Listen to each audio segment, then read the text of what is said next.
शदात कोट तरक़ी पसंद पार्टी तरफ़ां बगोड़ रोड समेत शहर के मुख़्तलिफ़ रोडन जो कम मुकम्मल न थियण ख़िलाफ़ एहतजाजी मुज़ाहिरो अलामती बुख हड़ताल। उन मौक़े ते STP ज़िले कमर शदात कोट सदर इमदाद सुमरो ज़ाहिद मक्सी रशीद मक्सी तालके सदर फारूक सुमरो रफ़ीक सुमरो मोहसन मीरजत तबरेज़ शलगिरी गुलाम अली मक्सी दाद मोहम्मद खंड रहीम खोसो ऐं ॿियनि चयो त करप्ट इंजीनियर अब्दुल कादिर सांगी ऐं ठेकेदारनि करप्शन करे कागज़ी कार्रवाई में रोड तामीर थियल आहिनि, मगर 2008 खां वठी 2023 ताईं शदात कोट जे रोडनि जो कमु नाहे थियो।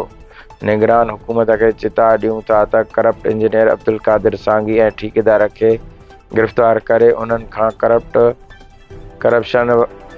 रक़म वापसि करे मुल्क जे ख़ज़ाने में जमो कई वञे।